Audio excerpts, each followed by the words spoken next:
الله الرحمن الرحيم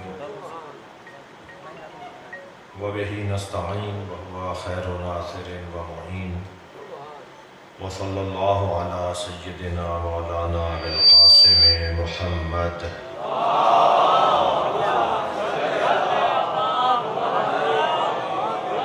وآله الطيبين الطاهرين المعصومين الذين قال الله إنما يريد الله ليذهب عنكم الرجس أهل البيت ويطهركم تطهيرا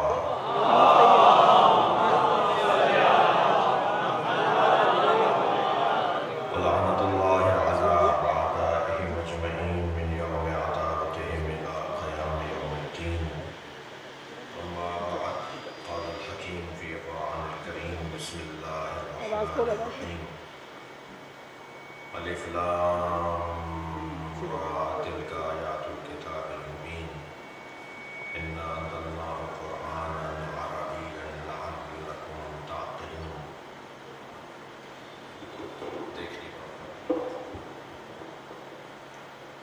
نحن نقص عليك أحسن القصص بما أوحينا إليك هذا القرآن وإن كنت من قبله لمن الغافلين. إذ قال يوسف لأبيه يا أبت إني رأيت 11 كوكبا والشمس والقمر رأيتهم لي ساجدين. قال يا بني لا تقصص رؤياك على إخوتك فيكيد لك كيدا إن الشيطان للإنسان عدو مبين. وكذلك يجتبيك ربك ويعلمك من تأويل الأحاديث ويتم نعمته عليك وعلى آل يعقوب كما أتمها على أبويك من قبل إبراهيم وإسحاق إن ربك عليم حكيم.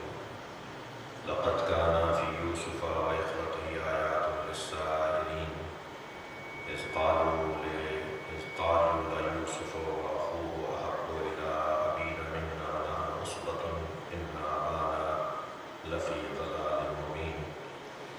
اقتلوا يوسف واطرحوه أرضا يخل لكم وجه أبيكم وتكونوا من بعده قوما صالحين. قال قائل منهم لا تقتلوا يوسف وألقوه في غيابات الجب يلتقطه بعض السيارة إن كنتم فاعلين. قالوا يا أبانا ما لك لا تأمنا على يوسف وإنا له لناصحون أرسله معنا غدا يرتع ويلعب وإنا له لحافظون. صلوات.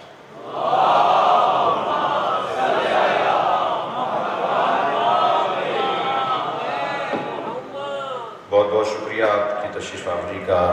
سال گزشتہ ہم جن آیات تک پہنچے تھے ان آیات کی تفسیر تکراراً مکرراً بیان نہیں ہوگی، چونکہ تقریباً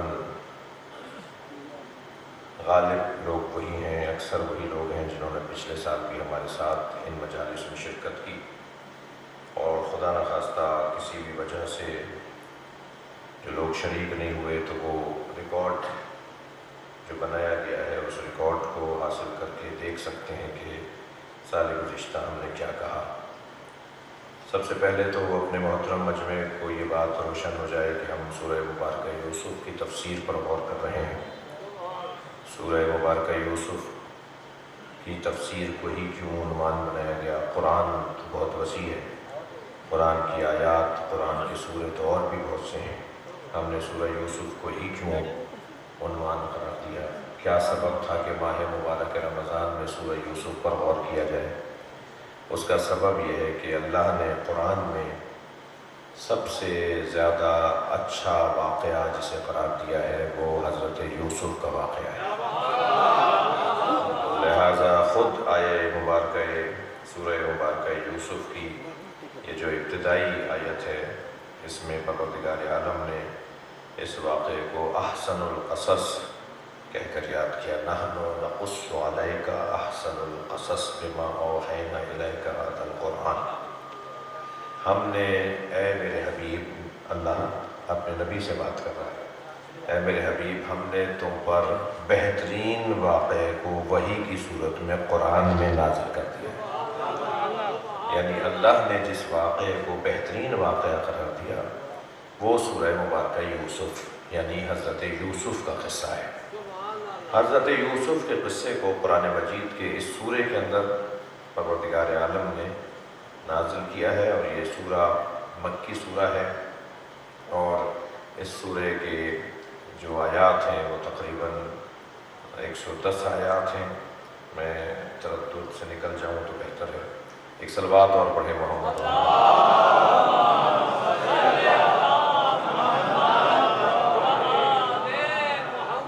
ایک اور صلوات پڑھیں۔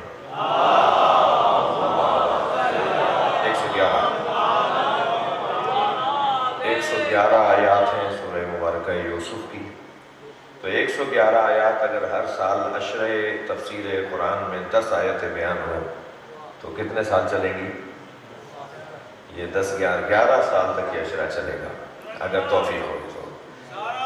محمد علی، سب سے زیادہ محمد علی بھائی نے نعرہ لگایا، خوش ہوئے ہیں۔ محمد علی بھائی کی خواہش تھی کہ یہیں مجالسوں، بعض دوستوں کی خواہش تھی کہ جگہ کو تبدیل کی جائے، تو محمد علی بھائی کا اصرار تھا کہ یہیں یہ مجالس رہے۔ بہرحال ہم دوبارہ دوسرے سال میں بھی یہاں حاضر ہوئے ہیں۔ ہم نے گزشتہ سال جن آیات کے اوپر غور کیا وہ قرآن مجید کے سورہ مبارکہ یوسف جس پہ ہم غور کر رہے ہیں، اس کی جو ہے وہ آیات جنہیں ہم نے سال گزشتہ تلاوت کیا وہ 10ویں آیت تک ہم نے 10ویں آیت تک بلکہ 11ویں آیت تک 11 آیتیں ہم نے سال گزشتہ ان کے اوپر غور کیا تھا۔ وہ 11 آیات میں دوبارہ سے دہرا دیتا ہوں اور کوشش کرتا ہوں کہ ان کا ایک دفعہ ترجمہ کر دوں، اور پھر آج کی مجلس کے اندر ہم تھوڑا سا قرآن کی اہمیت کے اوپر اور قرآن کے بارے میں ہمارا کیا عقیدہ ہے، قرآن کے بارے میں ہم کیا سوچتے ہیں، قرآن سے متعلق ہمارے کیا نظریات ہیں۔ وہ جو سب مسلمانوں کے ہیں وہی ہمارے بھی ہیں۔ ہم بھی اس بات کو اون کرتے ہیں، دعویٰ کرتے ہیں کہ ہم انہی لوگوں میں سے ہیں جو حاملان قرآن ہیں، جو حافظان قرآن ہیں، جو قاریان قرآن ہیں، جو معتقدان قرآن ہیں، جو مریدان قرآن ہیں، جو عاملان قرآن ہیں۔ ہم سب کوشش کرنے والے ہیں کہ ہم قرآن کے عمل کرنے والوں میں شمار کیے جائیں۔ تو وہ جو آیات جو ہم نے پچھلی دفعہ تلاوت کی ان کو ایک دفعہ پھر جو یعنی 11ویں آیت تک جب ہم آئے، الف لام را، اس کا تو ترجمہ کوئی کر نہیں پایا، تبھی ہم نبی کے محتاج ہیں۔ آج تک الف لام میم کا ترجمہ کوئی نہیں کر پایا۔ آپ ابھی قرآن کا ترجمہ کسی کا ترجمہ بھی اٹھا کے دیکھ لیجئے، الف لام میم کے نیچے الف لام میم ہی لکھا ہوا ہے، الف لام را کے نیچے الف لام را ہی لکھا ہوا ہے، کاف ہا یا عین صاد کے نیچے وہی الفاظ لکھے ہوئے ہیں۔ ہم جب بعض الفاظ بعض قرآن کی آیت کا ترجمہ نہیں کر سکتے تو قرآن سمجھنے کا دعویٰ کیسے کریں گے؟ تو ہمیں اللہ نے محتاج قرار دیا ہے نبی مکرم کا، ہمیں محتاج قرار دیا ہے اس معجزے کے معجزہ نما کا، تاکہ ہم نبی سے جڑے رہیں۔ تو الف لام را تو الف لام را ہی ہے۔ تلک آیات الکتاب المبین، یہ آیات جو کھلی ہوئی کتاب کے اندر موجود ہیں۔ انا انزلناہ قرآنا عربیا لعلکم تعقلون، ہم نے نازل کیا ہے اسے کسے؟ ان آیات کو جو کتاب مبین کے اندر ہے، اشارہ ہو رہا ہے اس کی طرف، دوسری پہلی آیت کی طرف۔ ہم نے اس کتاب مبین کو نازل کیا ہے قرآنا عربیا، پڑھنے والی عربی کی کتاب، عربی کی کتاب، قرآن یعنی جسے پڑھا جائے، کتاب میں اس کو نازل کیا ہے اسے جس کو پڑھا جائے، پڑھنے والی کتاب، پڑھی جانے والی کتاب۔ تو میں اگر یہاں ایک جملہ کہتا ہوں آگے بڑھوں، اگرچہ ان کی تفسیر بیان ہو چکی ہے، وہ یہ کہ اللہ نے جسے پڑھی جانے والی کتاب بنایا ہے وہ قرآن ہی ہے۔ باقی جتنی کتابیں ہیں وہ قرآن کی خدمت میں ہیں تو انہیں پڑھا جائے، ورنہ وہ پڑھنے کے قابل نہیں ہے۔ صرف اللہ کے مطابق قرآن ہے جو پڑھنے کے قابل ہے، اور یہ کتاب جسے پڑھنے کے لیے اللہ نے نازل کیا ہے یہ عربی میں ہے۔ اب عربی میں کیوں ہے یہ پچھلے سال ہم بیان کر چکے کہ عربی میں کیوں اللہ نے قرآن کو نازل کیا۔ میں ایک ایک جملہ ضرور کہوں گا تاکہ آپ پچھلے سال ایک سال کا گیپ ختم ہو جائے۔ قرآن کو اللہ نے عربی میں اس لیے نازل کیا کہ قرآن نازل ہوا ہے کتاب مکنون سے کتاب منزل تک، وہ قرآن جو لوح محفوظ پر ہے، وہ قرآن جو مکنون ہے، جو چھپا ہوا ہے، جو مخفی ہے، جو کہیں رکھا ہوا ہے، اس قرآن کو جب اللہ نے نازل کیا تو نازل ہونا ہی الفاظ میں ڈھلنا تھا۔ الفاظ میں اترنا نازل ہونا ہے، کسی چیز کا نیچے آنا نازل ہونا ہوتا ہے، کسی چیز کا اوپر جانا صعود کرنا اور پرواز کرنا ہوتا ہے۔ قرآن نیچے آیا ہے، نیچے کیوں آیا ہے؟ کیونکہ الفاظ میں آ گیا۔ کتنی ہی وسیع زبان ہو عربی، پھر بھی گنتی میں آ جائے گا کہ فلاں لفظ کے یہ 50 معنی ہیں۔ میں کہتا ہوں 2000 معنی جوڑ لیجئے فلاں فلاں لفظوں کے، 10,000 لوگ معنی جوڑ لیجئے کسی لفظ کے، مگر کہیں جا کے ہم رکیں گے کہ اس لفظ کے اس سے زیادہ معنی نہیں ہے، تو محدود ہو گیا یا نہیں ہوا؟ یہ محدود ہو جانا ہی قرآن کا نازل ہونا ہے۔ یہ قرآن نازل ہوا یعنی نیچے آیا ہے، اپنے مقام سے نیچے آیا ہے، اس کا مقام یہ نہیں تھا، مگر ہماری ضرورت تھی اس لیے قرآن مجید کو الفاظ میں ڈالا، کیونکہ ہم الفاظ میں سمجھتے ہیں بات۔ جو حقیقت کو نہیں دیکھ پاتے، جو الفاظ کے ذریعے سے مفاہیم کو سمجھتے ہیں، انہیں الفاظ میں ہی قرآن دینا تھا۔ تو یہ قرآن نازل ہوا ہے الفاظ میں، الفاظ بہرحال محدود ہیں، ہر زبان کے اندر اتنی وسعت نہیں ہے جتنی عربی میں وسعت ہے، لیکن قرآن بہرحال اس سے زیادہ وسیع ہے کہ جو اسے الفاظ میں ڈالا جائے۔ لہذا جو لوح محفوظ پر قرآن ہے، جو کتاب مکنون ہے، اسے لا یمسہ الا المطہرون، سوائے صاحبان طہارت کے کوئی سمجھ نہیں سکتا، اور صاحبان طہارت میں پہلا نام محمد مصطفیٰ کا ہے اور آخری نام مہدی آخر زماں کا ہے۔ صلوات پڑھ لیں محمد وآلہ۔ تو قرآن مجید کو اللہ نے نازل کیا ہے، انا انزلنا، اللہ کہہ رہا ہے ہم نے قرآن کو نازل کیا، اس کتاب مبین کو، قرآناً عربیاً، اس کتاب مبین کو، ایک ایسا قرآن، ایک ایسی پڑھی جانے والی کتاب کہ جو عربی میں ہے، لعلکم تعقلون، تاکہ تم غور کرو، عقل سے کام لو، اپنے دماغ میں زور ڈالو، اپنی عقل پر زور ڈالو اور سمجھنے کی کوشش کرو۔ نحن نقص علیک احسن القصص، اور ہم نے آپ کو بیان کیا ہے بہترین واقعہ، بما اوحینا الیک ھذا القرآن، ایک وحی کی صورت میں اس قرآن کے اندر۔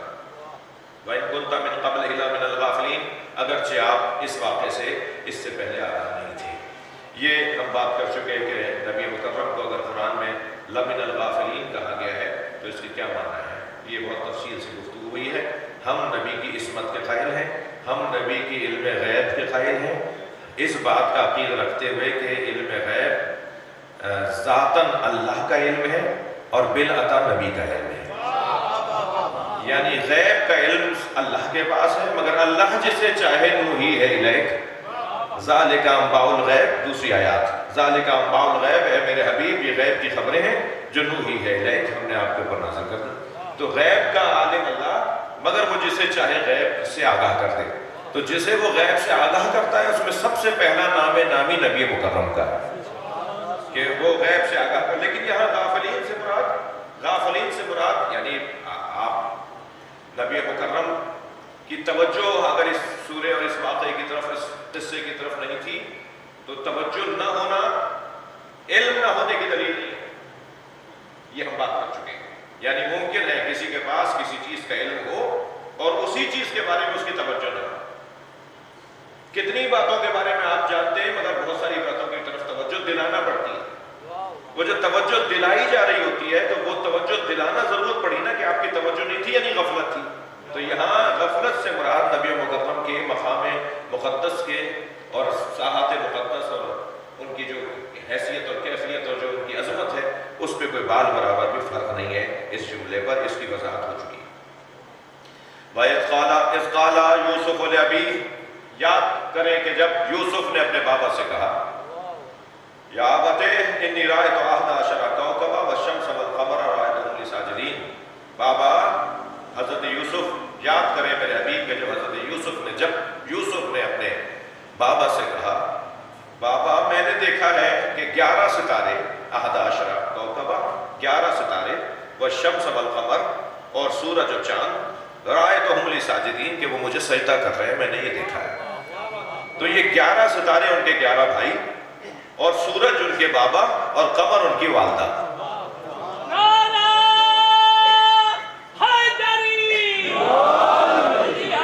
11 بھائی اور والدہ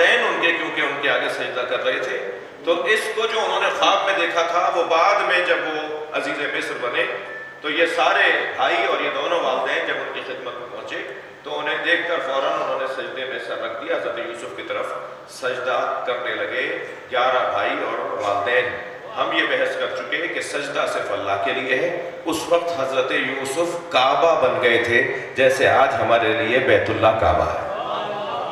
تو اگر بیت اللہ اور کعبہ کوئی وجود بنا دیا جائے تو پھر اسی کی طرف سجدہ ہوگا۔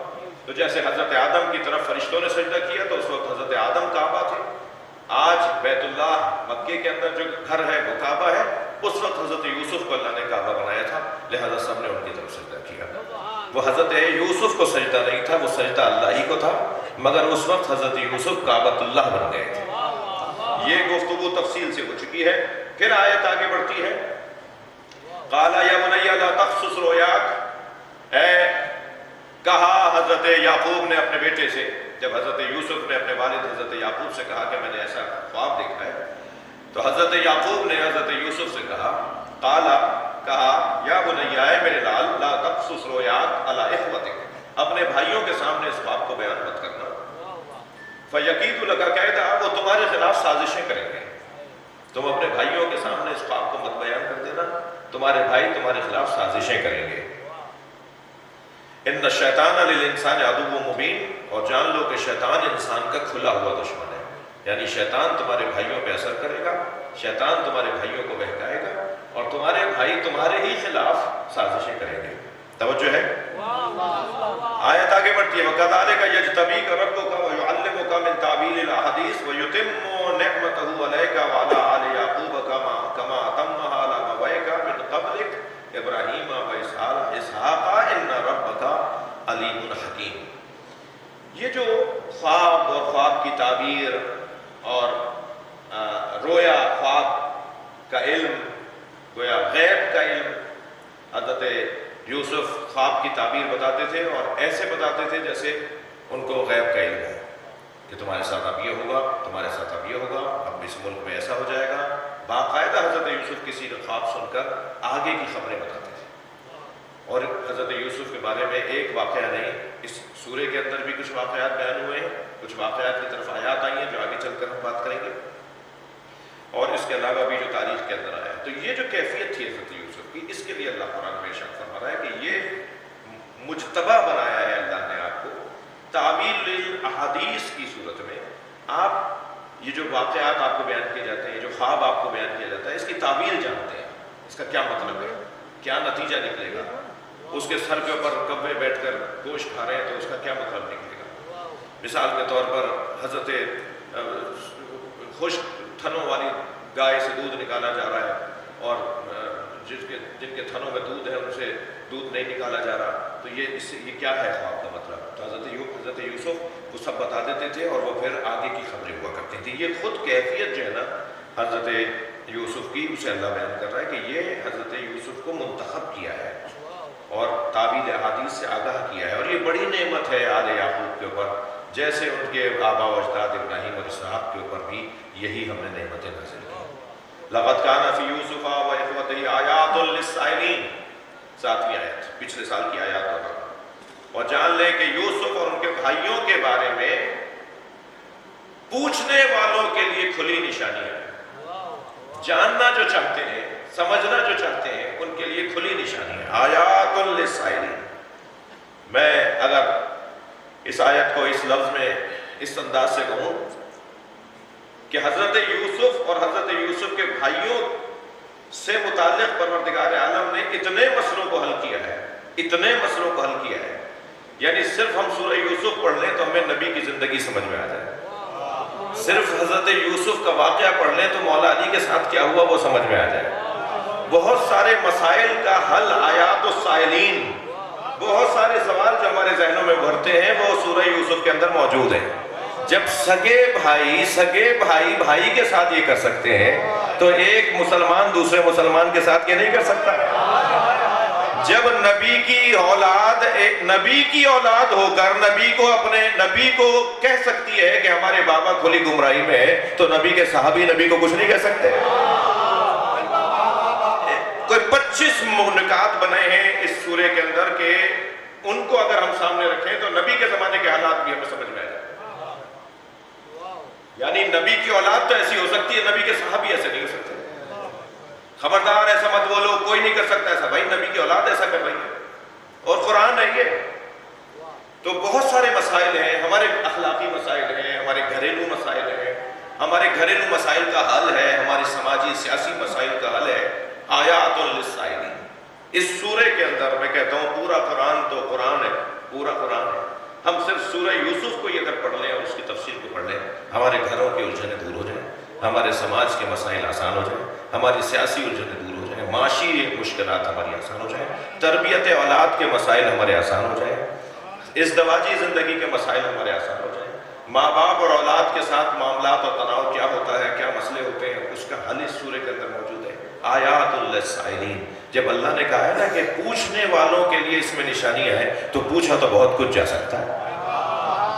تو جو بہت کچھ پوچھا جا سکتا ہے تو ان سب چیزوں کا یہاں جواب ہونا چاہیے, تبھی تو یہ آیت کہلائے گی آیات للسائلین.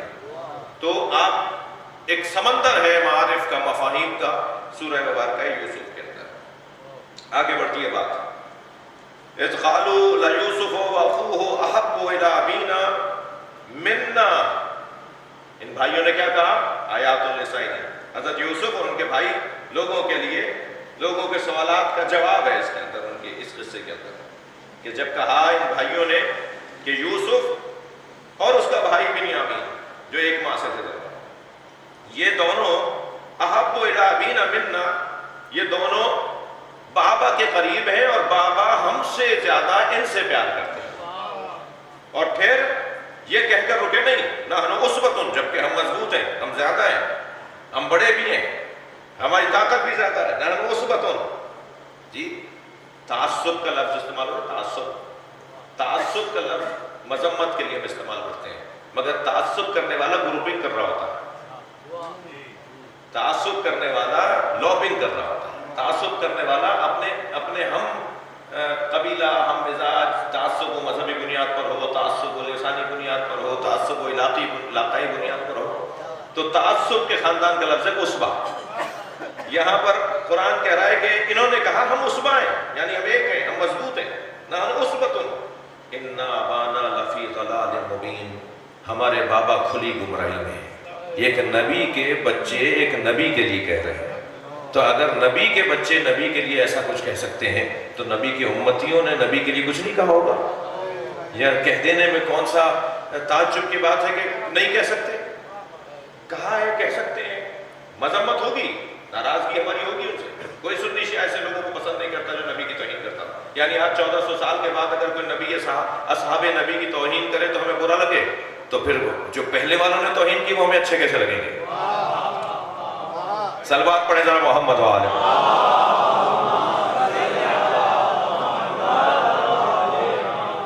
آگے بڑھ رہا ہوں میں, کیونکہ یہ بحث ہماری ہو چکی ہے. اقتلوا یوسف او اطرحوہ ارضا. کیا کہا ان سارے بھائیوں نے؟ بھائیوں نے کہا مار ڈالو یوسف کو اور پھینک ڈالو زمین کے کسی بھی کونے میں, پھینک کر آ جاؤ انہیں, کہیں بھی زمین میں پھینک کر آ جاؤ, تاکہ یخل لکم وجہ ابیکم وَتَكُونُوا مِن بَعْدِهِ قَوْمًا صَالِحِينَ, تاکہ بابا کے نزدیک ہمارا مقام بڑھے اور بابا کے سامنے سے یوسف کھڑ جائے, اور پھر کیا ہوگا؟ ہمارے ہی ہاتھ میں سب کچھ آ جائے گا. قَالَ قَائِلٌ مِّنْهُمْ, ان 11 بھائیوں میں سے ایک نے کہا, قَالَ قَائِلٌ مِّنْهُمْ, ان میں سے ایک نے کہا, کیا کہا؟ لَا تَقْتُلُوا يُوسُفَ, یوسف کو قتل نہیں کرو. ایک نے کہا. ایک کے کہنے سے کیا ہوگا؟ ایک کے کرنے سے کیا ہوگا؟ میں کیا کر لوں گا, ہم اکیلے کیا کر لیں گے؟ اتنا بڑا مجمع, اتنا بڑا ماحول, اکیلے ہم کیا کر لیں گے؟ یہ قرآن نے جواب دیا ہے, تم اکیلے نہیں ہو.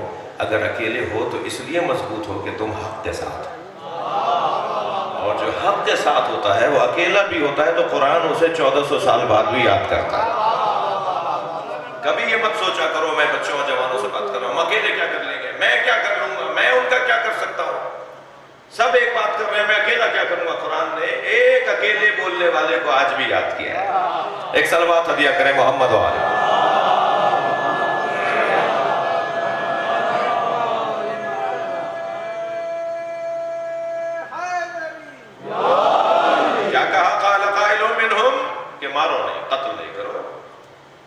فَنَبَذُوهُ فِي غَيْبَاتِ الْجُبِّ، اسے کنویں کے اس کنویں میں ایک خاص کنواں تھا جس کے اندر جگہ بھی بنی ہوئی تھی، اسے اس کنویں میں جا کے ہم پھینک دیتے ہیں جہاں یہ کنویں میں بھی چلا جائے، ہم اس سے دور بھی ہو جائیں، اس سے ہم چھٹکارا بھی پا لیں، بابا سے اس کو دور بھی کر دیں اور مرے بھی نہیں ہیں۔ کیوں؟ ایسے کنویں میں پھینک کر آتے ہیں کہ جہاں پر کیا ہوگا، یلتقطہ بعض السیارہ، کوئی قافلہ گزرے گا اور اس کنویں میں ڈول ڈالے گا، جب وہ کنارے پہ کھڑے ہو کر کنویں کے مڈیر پہ کھڑے ہو کر باہر کھڑے ہو کے پانی نکالنے کے لیے آپس میں باتیں کر رہے ہوں گے تو یہ اندر گرا ہوا ہوگا، اندر بیٹھا ہوا ہوگا، تو اسے آواز جائے گی اور یہ آواز لگائے گا تو وہ اس کی بات کو سن لیں گے اور وہ اسے رسی سے اوپر کھینچ کے اپنے ساتھ لے جائیں گے۔ اس طرح یوسف ہمارے بابا سے دور بھی ہو جائے گا، کہیں جا کر بس جائے گا، کہیں جا کر زندگی گزارے گا، ہمارا مطلب بھی پورا ہو جائے گا اور یوسف مرے گا بھی نہیں۔ قالوا یا ابانا، ہاں معاف کیجیے گا، صلوات پڑھیں گے میرے ساتھ۔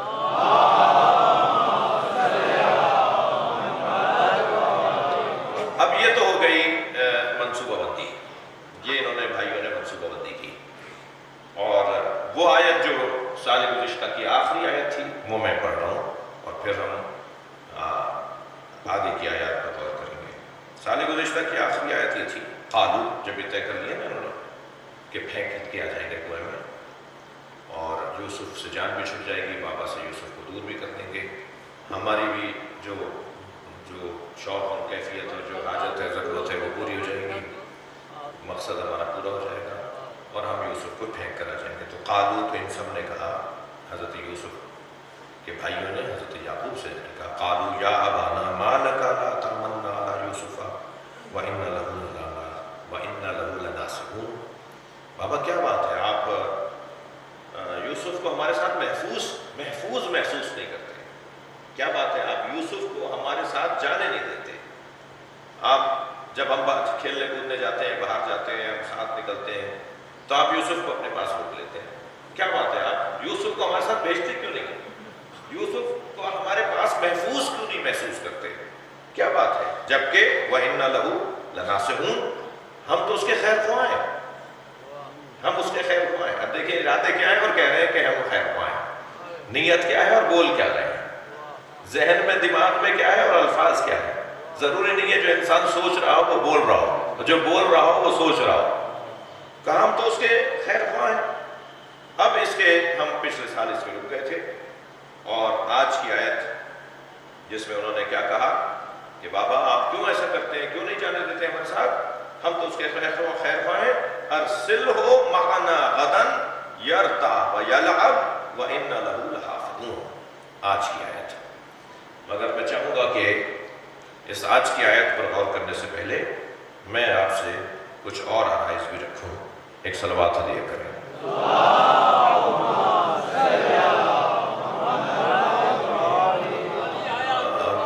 پچھلے سال مولانا مصطفیٰ بھائی نے گھڑی رکھ دی تھی، مجھے بیٹھتے وقت میں نہیں دیکھا نہیں کہ کتنی دیر ہو گئی، مجھے آدھا گھنٹہ ہو گئی، ہم 15 منٹ اور بولیں گے اور 15 منٹ ہم سوال کریں گے، اس طرح۔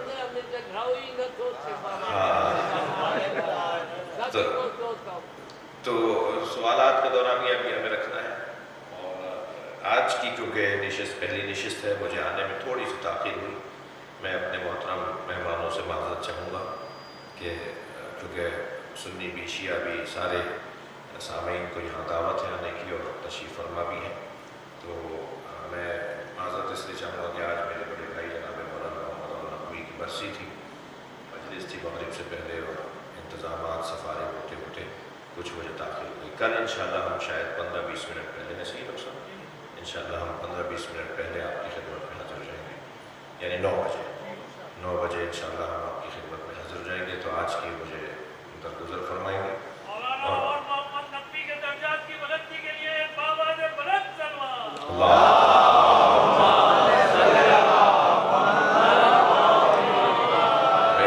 میری اہلیہ مرحومہ کی برسی بھی اسی مجلس کے ساتھ وابستہ تھی، آپ سب کے مرحومین کے لیے، میری اہلیہ مرحومہ کی مغفرت کے لیے بھی ایک بلند تر صلوات۔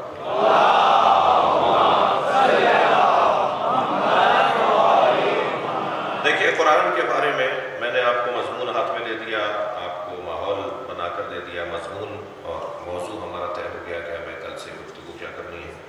کوشش کریں گے کہ شاید بعض دنوں میں ہم 2 آیتوں پر غور کر پائیں، اور ورنہ ایک آیت پر ہم شاید روزانہ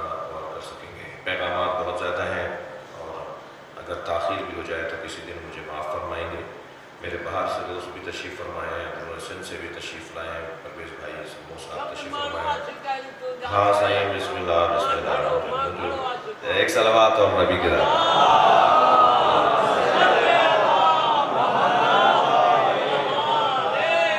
جو میں آج کی پہلی نشست میں ایک مضمون کو مہربانی ایک مضمون کو جو میں آپ کے سامنے آج پہلی مجلس میں بیان کرنا چاہ رہا ہوں، یہ کہ قرآن کے بارے میں ہمارا عقیدہ کیا ہے۔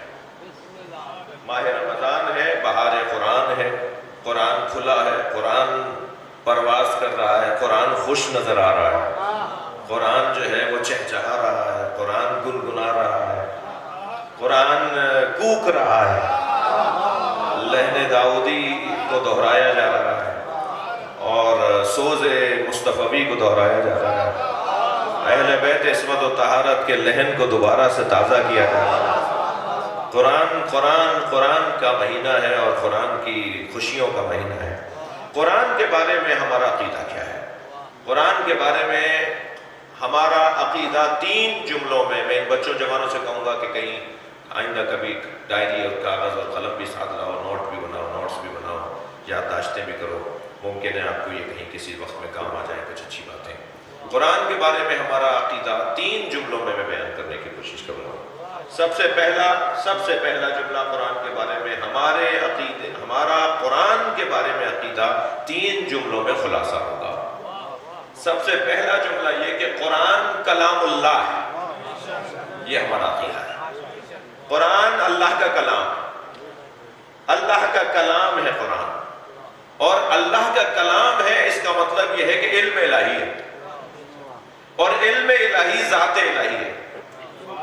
اس کا علم اس کی ذات ہے، اس کی ذات علم ہے، یعنی علم اور ذات الہی 2 چیزیں نہیں ہیں۔ اس کی ذات اس کی صفت سے علیحدہ نہیں ہے، اس کی صفت علم اس کی ذات سے علیحدہ نہیں ہے، یعنی اللہ کا کلام ہے، یعنی اللہ کا علم ہے، اور اللہ کا علم اللہ سے جدا نہیں ہے۔ یہ جو الفاظ میں ڈھلا ہوا قرآن ہے یہ میری ضرورت تھی، ورنہ جنہیں اللہ سمجھ میں آتا ہے انہیں الفاظ میں ڈھال کر نہیں سمجھایا۔ لہذا سورہ مبارکہ رحمان میں ارشاد ہوا الرحمن علم القرآن خلق الانسان۔ رحمان وہ ہے جس نے پہلے قرآن پڑھایا ہے پھر انسان کو خلق کیا ہے۔ تو وہ کون سا انسان ہے جو خلق ہونے سے پہلے قرآن پڑھ کر آیا ہے؟ وہ جو قرآن خلق ہونے سے پہلے پڑھ کر آیا ہے اسے محمد مصطفیٰ کہتے ہیں۔ سرکار کی ذات پہ صلوات۔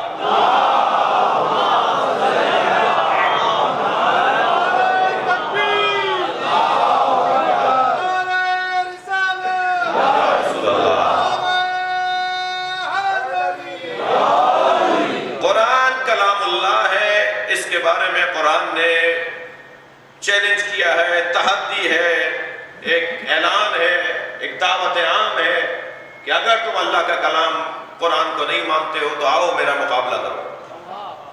ارشاد ہوا لو انزلنا ھذا القرآن علی جبل لرأیتہ خاشعا متصدعا من خشیۃ اللہ تلک الامثال نضربها للناس لعلہم یتفکرون۔ اگر ہم نے اس قرآن کو پہاڑوں پر نازل کیا ہوتا، پہاڑ پر نازل کیا ہوتا تو تم دیکھتے کہ پہاڑ خشیت پروردگار سے ریزہ ریزہ ہو جاتا۔ اور یہ مثال تلک الامثال، ایسی مثال نضربها للناس، لوگوں کے لیے اللہ دیتا ہے، لوگوں کو سمجھانے کے لیے ایسی مثالیں اللہ دیتا ہے لعلہم یتفکرون، شاید کہ سوچنے لگیں، غور کرنے لگیں۔ یہ قرآن کا ایک اعلان ہے۔ پھر جا کے ارشاد ہوا ہم یقولون تقولہ بل لا یؤمنون، اور یہ لوگ کہتے ہیں کہ یہ گھڑی ہوئی باتیں ہیں اور قرآن پر ایمان نہیں رکھتے۔ فلیأتوا بحدیث مثلہ ان کانوا صادقین، تو پھر یہ لے آئے ایک آیت قرآن کی، ایک آیات میں سے کوئی ایک آیت جیسی آیت لے آئے۔ اچھا قرآن نے، میں اور آپ کو اس کو تھوڑا سا اور بہتر کروں اپنے بیان کو، قرآن نے مخالفان قرآن کو دعوت دی ہے۔ یہ کم بات ہے کوئی کہ اپنے مخالف کو میدان کی دعوت دی جائے کہ آ جاؤ میرے سامنے، آؤ مقابلہ کرو۔ یہ بڑی بات ہے کہ کسی کو اتنی اہمیت بھی دے دی جائے، کسی کو اتنی اہمیت دینا، خاص طور پر مخالف کو اتنی اہمیت دینا، اس کے اندر ایک حکمت ہے۔ جو قرآن مخالف ہیں انہیں قرآن نے 4 مرحلوں میں دعوت دی ہے۔ پہلے تو کہا کہ یہ لوگ کہتے ہیں کہ یہ قرآن اللہ کا کلام نہیں ہے، تو پھر اے میرے حبیب ان سے کہہ دو کہ یہ قل لئن اجتمعت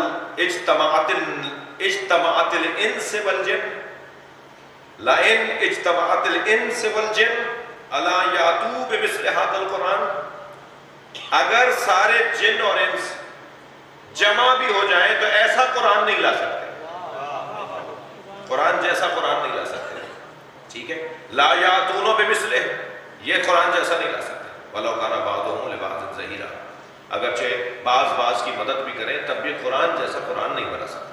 تو پہلے تو اللہ نے پورے قرآن کے مقابلے میں قرآن لانے کا موقع دیا ہے، رستہ دیا ہے، میدان دیا ہے کہ لے آؤ قرآن جیسا قرآن ہے۔ پھر اس نے کچھ عرصے بعد کہا کہ نہیں، یہ میں نے تمہیں زیادہ کہہ دیا، تم اتنا نہیں کر سکتے، تو کیا کہا، ام یقولون افترا، یا یہ کہتے ہیں کہ یہ گھڑا ہوا ہے، قل اے میرے حبیب ان سے کہہ دو فاتوا بعشر سور من مثلہ، فاتوا بعشر سور مثلہ، مفتریات، تو تم بھی ایسے ہی 10 سورے گھڑ کر لے آؤ،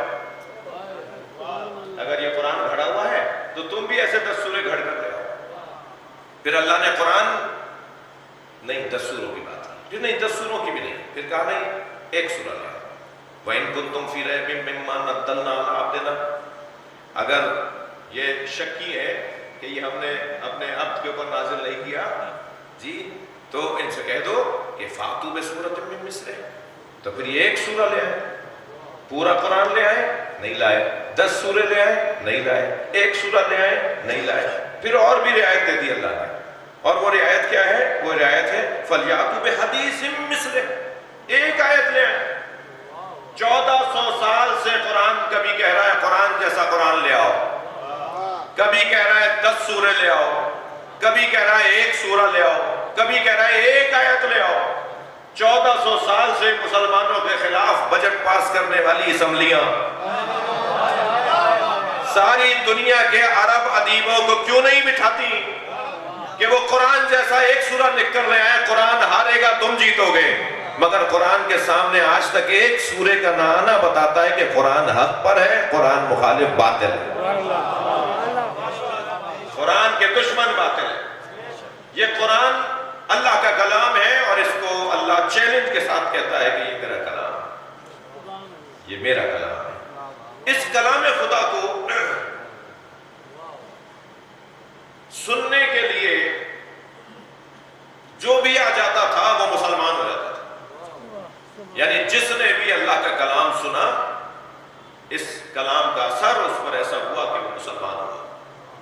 جب یہ خبر پھیلنے لگی کہ لوگ قرآن سن کے مسلمان ہو رہے ہیں تو انہوں نے اجتماع بلایا اور آپس میں طے کیا کہ خبردار قرآن سننے نہ جانا۔ تو پھر رات کی تاریکی میں بعض اوقات تو اندھیرے میں ایک دوسرے سے ملاقات ہو جاتی تھی، نقابے لگائے ہوئے نبی کی دیوار کے ساتھ کھڑے ہو کے نبی کی تلاوت سننے آنے والے وہی لوگ ہوتے تھے جنہوں نے دن میں ایک دوسرے سے کہا ہوا تھا کہ ہم قرآن سننے نہیں جائیں گے۔ وہ رات کی تاریکی میں نبی کے گھر کے باہر جا کے کھڑے ہو جاتے تھے، سرکار کا قرآن سنتے تھے اور پھر قرآن سن کر وہ ان کے اوپر اثر ہوتا تھا اور مسلمان ہو جاتے تھے۔ اس گنجائش کو اللہ نے سورہ مبارکہ توبہ کی 6 آیت میں اس طرح سے دیا کہ وَإِنْ أَحَدٌ مِّنَ الْمُشْرِكِينَ اسْتَجَارَكَ فَأَجِرْهُ، اے میرے نبی اگر کوئی مشرکوں میں سے کوئی ایک بندہ تمہارے پاس پناہ لینے آ جائے تو آپ اسے پناہ دے دیجئے، حَتَّى يَسْمَعَ كَلَامَ اللَّهِ ثُمَّ أَبْلِغْهُ مَعْمَنَهُ، یہاں تک کہ وہ کلام خدا آپ سے سن لے، اور جب کلام خدا سن لے گا تو پھر آپ اسے کسی محفوظ جگہ بھیج دیجئے، جو کلام خدا سن لے گا وہ خود ہی مسلمان ہو جائے گا۔ تو قرآن کا ایک کلام الہی ہونے کا ایک اثر یہ ہے کہ قرآن سننے والا اثر لیتا ہے قرآن سے، اور پھر ایسا اثر لیتا ہے کہ اس کے ایمان میں اضافہ ہوتا ہے۔ اگر مومن ہے تو ایمان میں اضافہ ہوتا ہے، کافر ہے تو وہ مسلمان ہو جاتا ہے، مشرک ہے تو وہ شرک سے دوری اختیار کرتا ہے، مومن ہے تو اور اچھا مومن ہو جاتا ہے، اور اچھا مومن ہے تو اور اچھا مومن ہے۔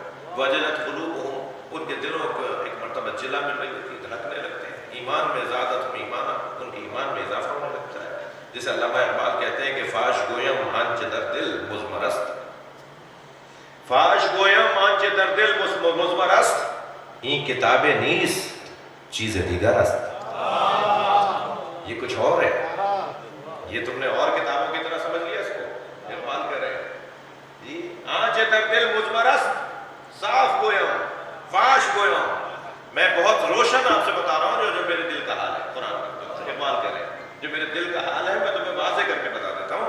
این کتاب نیست چیز دیگر است مثل حق پنہاں و ہم پیداستین. اللہ کی طرح یہ ظاہر بھی ہے اور باطن بھی ہے. جیسے اللہ ظاہر ہے اور اللہ باطن ہے. ظاہر ہے تو کہاں ہے؟ باطن میں ہے. باطن ہے تو کہاں ہے؟ ظاہر ہے. جو ظاہر بھی ہو اور باطن بھی ہو. صلوات پڑھیں ذرا محمد.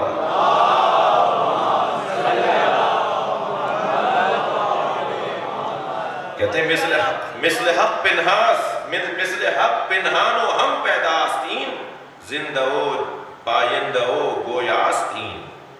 یہ ایسا تازہ کلام ہے ایسا زندہ کلام ہے کہ بہت سارے لوگوں کو خود اپنے اوپر شک ہونا چاہیے کہ وہ زندہ ہے یا نہیں, مگر قرآن زندہ ہے اس پہ یقین ہونا چاہیے. تو قرآن اللہ کا کلام, یہ ہمارا پہلا عقیدہ. ہمارا قرآن کے بارے میں دوسرا نظریہ دوسرا عقیدہ یہ ہے کہ یہ نبی مکرم حضرت محمد مصطفیٰ صلی اللہ علیہ وآلہ وسلم پر نازل ہوا ہے. قرآن سرکار دو جہاں پر نازل ہوا ہے. قرآن آپ کا معجزہ ہے. قرآن آپ کا معجزہ ہے. ہر نبی کا معجزہ فعل تھا, ہمارے نبی کا معجزہ علم ہے. فعل وقت کا محتاج ہوتا ہے, علم وقت کا محتاج نہیں ہوتا. لہٰذا 1400 سال سے اب تک اور نہ جانے کب تک نبی کا معجزہ تھا, ہے, رہے گا, اس لیے کہ وہ علم ہے. نبی کا معجزہ ہے کہ آپ پر نازل ہوا ہے. یہ ہمارا دوسرا عقیدہ ہے قرآن کے بارے میں. اس کی تفصیل ہے جس میں میں جانے سے گریز کر رہا ہوں کہ یہ قلب مصطفیٰ پہ اترا ہوا قرآن نزل بہ روح الامین علی قلبک. روح الامین کے ذریعے سے اسے نازل کیا گیا ہے آپ کے قلب پر. نبی کے قلب پر قرآن اترا ہے. پہاڑ پر اترتا تو ریزہ ریزہ ہو جاتا, مگر یہ قلب مصطفیٰ پہ اترا ہے. تو کتنی سنگینی ہوگی نبی کے قلب میں, کتنا قابلیت ہوگی سرکار کے قلب مبارک میں کہ قرآن ان کے قلب پر اتر جائے تو ان کا قلب مبارک ما داغ البصر, نہ آنکھ جھپکے نہ آنکھ بھٹکے. وہ کیفیت ہی ان کی کوئی فرق ہی نہ پڑے ان کے اوپر اگر قرآن پر اتر گیا ہے. مگر وہ قرآن اگر پہاڑ پر اترتا تو پہاڑ ریزہ ریزہ ہو جاتا. لہٰذا قرآن کی نبی مکرم کے قلب مبارک پہ اترنا یہ قرآن کی جہاں عظمت ہے وہاں سرکار دو جہاں کی عظمت بھی ہے. میں یہ بات پچھلے سال کر چکا ہوں, مگر دل کر رہا ہے 1 منٹ کی تکرار کر دوں. علامہ اقبال روزانہ قرآن کی تلاوت کرتے تھے. فجر کی نماز کے بعد علامہ اقبال قرآن کی تلاوت کرتے تھے. ایک دن ان کے ابا برابر سے گزرے, دیکھا قرآن پڑھ رہے ہیں. پوچھا بیٹا کیا پڑھ رہے ہیں؟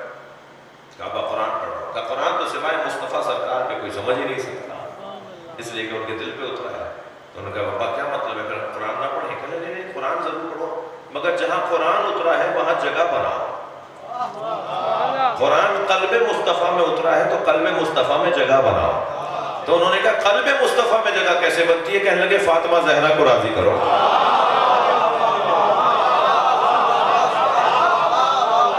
یہ قلب مصطفیٰ جس میں قرآن اترا ہے اس قلب کو راضی کریں گے تو قرآن زیادہ سے زیادہ سمجھ میں آئے گا. صلوات ہدیہ کریں محمد و آل محمد.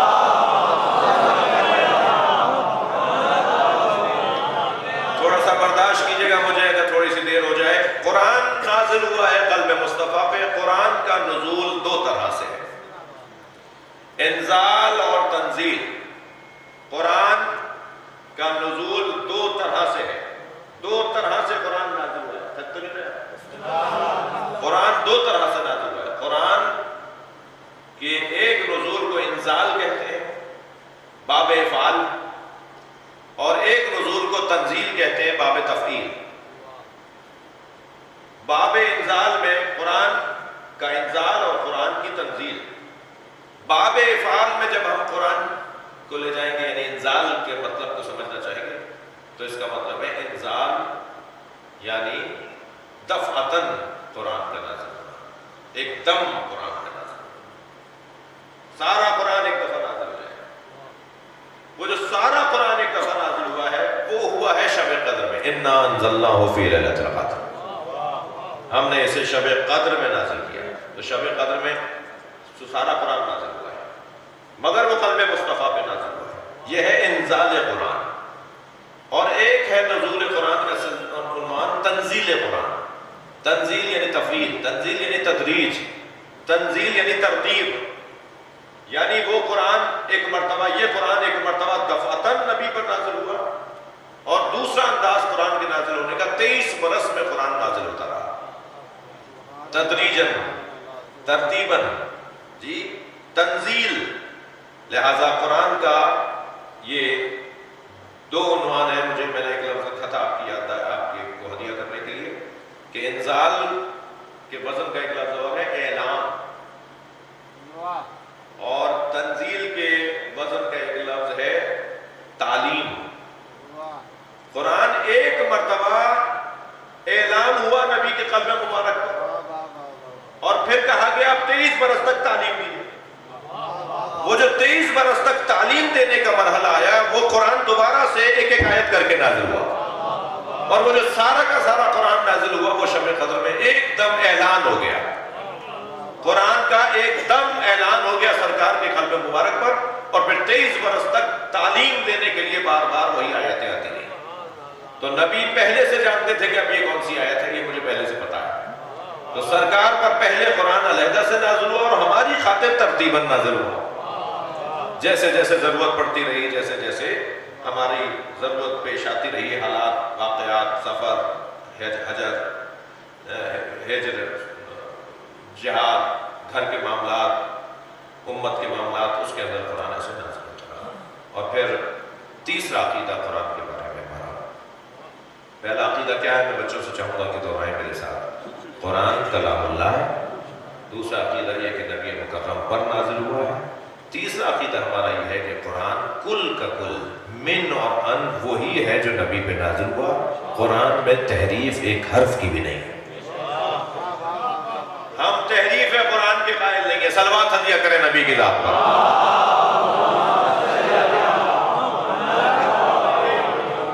قرآن کا ایک ایک حرف محفوظ ہے، قرآن کا ایک ایک لفظ محفوظ ہے. قرآن جیسا نازل ہوا تھا وہ سارا کا سارا آج بھی موجود ہے. اور اس کے پیچھے جو ہمارے پاس دلیل ہے وہ قرآن سورہ مبارکہ ہجر کی آیت نمبر 9 ہے، اِنَّا نَحْنُ نَزَّلْنَا الذِّکْرَ وَإِنَّا لَهُ لَحَافِظُونَ. صلوات.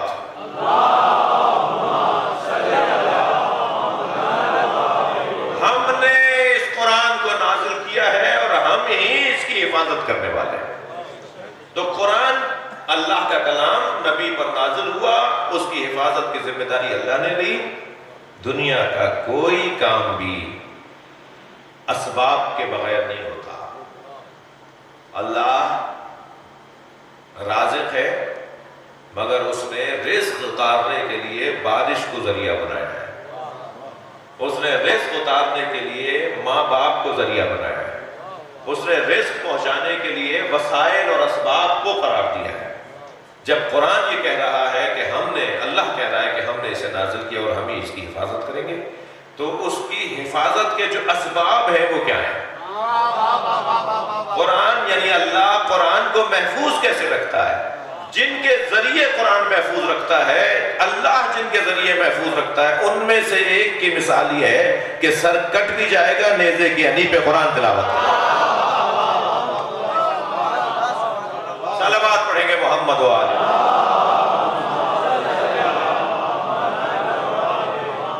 یہ سارا گھرانہ محافظان قرآن کا گھرانہ ہے. نبی کا گھرانہ قرآن کی حفاظت کرنے والا گھرانہ ہے. اگر تھک نہیں رہے تو ایک مثال دے دوں.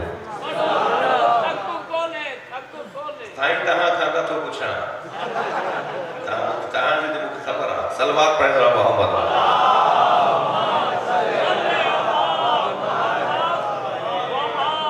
ایک اور صلوات نبی کی.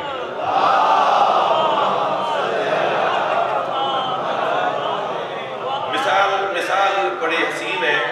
واقعہ ہے امام محمد تقی علیہ السلام کا.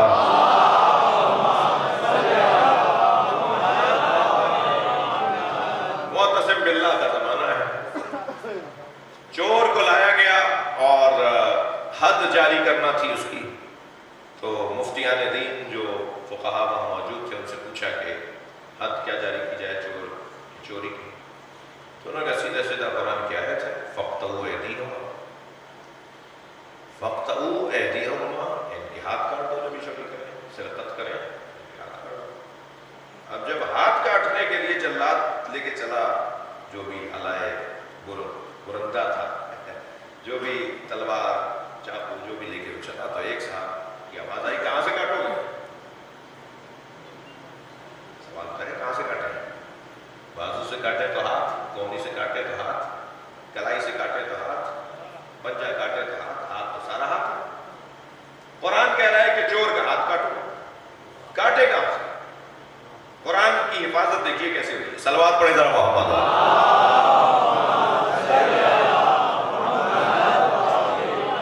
تو کسی نے کہا کہ کلائی سے کاٹ دو، کسی نے کہا کونی سے کاٹ دو۔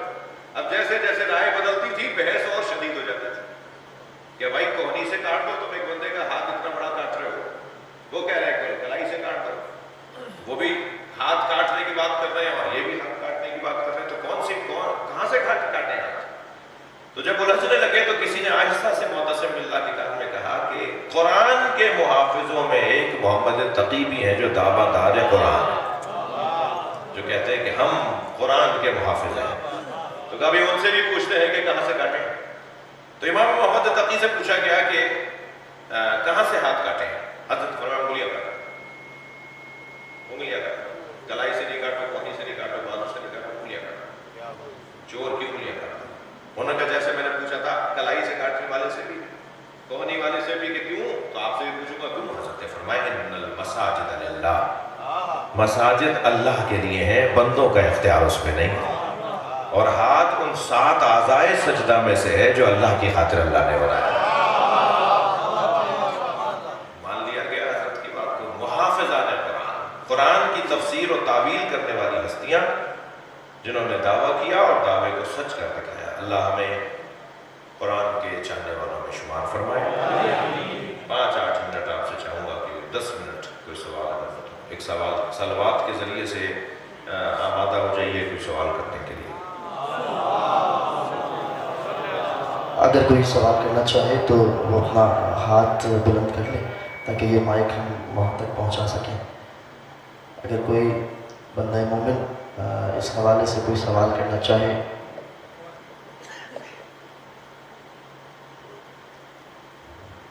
کوئی اگر موجود ہے اور سوال کرنا چاہتا ہے اس حوالے سے، بندہ مومن سوال کر سکتا ہے تاکہ ہم مائک وہاں تک پہنچائیں اور اپنا سوالات قبلہ تک پہنچا سکیں۔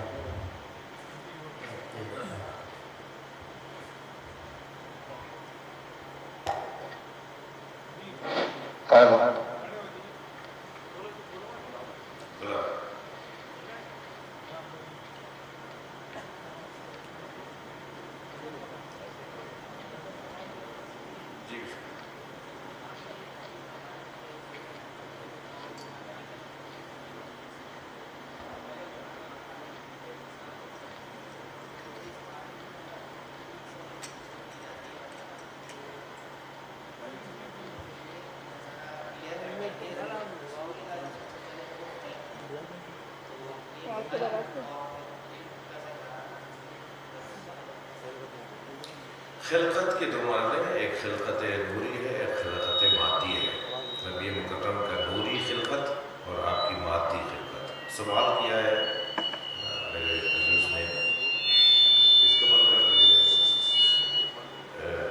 سوال کیا ہے کہ نبی مکرم کی پھر خلقت جو ہے وہ نوری خلقت بھی ہے، اور پھر خلقت سے پہلے اللہ نے قرآن پڑھا دیا، تو پھر قرآن پڑھایا تو جو حضرت نبی مکرم کی خلقت ہو چکی تھی اور تو نور عالم انوار میں تھے، تو پھر یہ کون سی خلقت ہے؟ تو خلقت کی 2 قسمیں ہیں، نبی کا نور خلق ہوا جو پہلے خلق ہوا، اور آپ کا بدن مبارک خلق ہوا جو بعد میں خلق ہوا۔ حتیٰ یہاں تک حسان ابن ثابت رحمۃ اللہ علیہ رضوان اللہ تعالیٰ علیہ تو یہاں تک فرماتے ہیں کہ اللہ نے نبی کے بدن کو خلق کرنے سے پہلے خود نبی سے پوچھا بتاؤ تمہیں کیسے بناؤں، تمہاری آنکھیں کیسے بناؤں، تمہارے ہاتھ کیسے بناؤں۔ تو وہ خلقت نوری ہے جس خلقت کے بعد قرآن پڑھایا گیا،